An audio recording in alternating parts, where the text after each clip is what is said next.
Thanks for giving me this opportunity to share my experience and maybe in the process on why I decided to invest and build my family here in Avila and then also in Amarillo. Siguro I'll start off with a question. So what we are looking for in getting or in finding a home, diba? Me kasi since like I said, I'm starting off in building my family. So syempre I want the place to be first of all secured. Yung amenities, I mean it's clear, near dun sa mga amenities like school,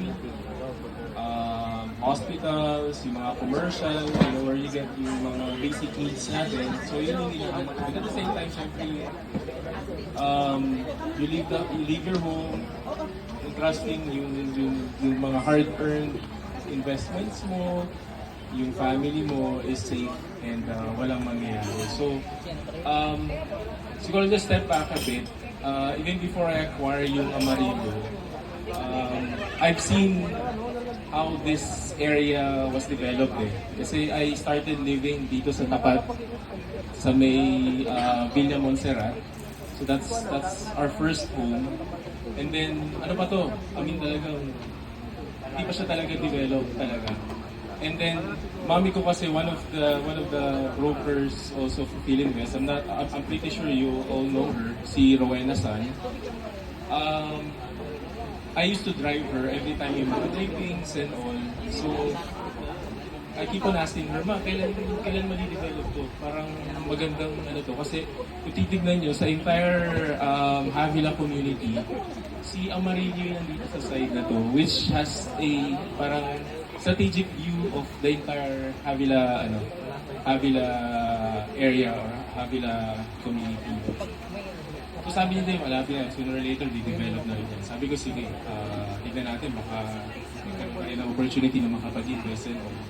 Tapos, siguro I've been living there for almost 9 years na. And then I've seen how it grow, Lagi ako nag-aantay na lang ng opportunity na yun. Sinasabi ko sa mami ko, baka meron naman siya. Kasi ang bilis maubos when they opened this up, ang bilis talaga na ubos. And syempre, I have to align everything para hindi naman ako maano. So, I had that, dumating yung araw na, I had that opportunity. I saw some property, which I feel na, kasi sooner or later, my son will grow up and probably he's gonna kick me out of the house na.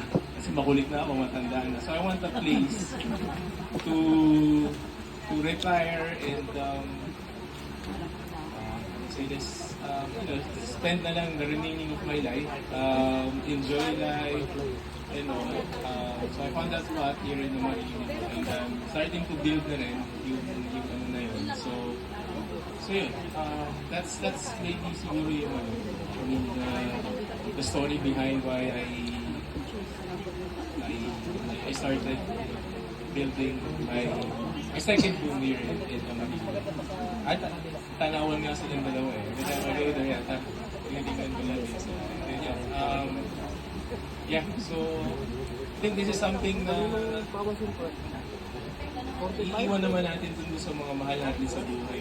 Pero even before, you reach that point, enjoy mo with them, build yung mga memories and all. And the only way you can do that is if you're staying in a place where you feel secure, the community itself,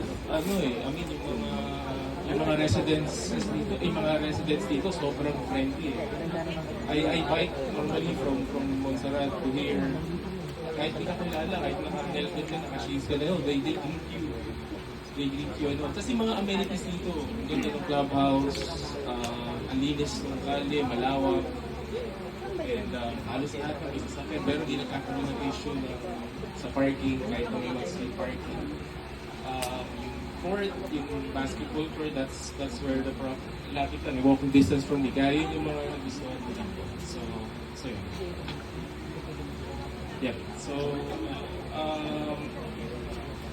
siguro for those, contemplating pa or maybe half-hearted pa, I mean, trust me, I mean, bang for the buck talaga. I mean, yung mga hard-earned na pera nyo is worth investing talaga dito. Lalo, I mean, Amarillo, especially this one. Kinakausap na nga ako ni Tito Dodi eh. Sabi ko, wala nang baon na tayo, baon. Pero tingnan natin, I mean, for the family and all, sulit naman talaga. Hindi masasayang ng investment mo and hindi siya basta-basta mawawala and hindi talaga, I mean, in the community itself, talagang, kita mo naman, greenery, isa ka pa makakakita ng village na kahit marami ng structures, marami ng bahay, may makakakita ka pa rin greenery.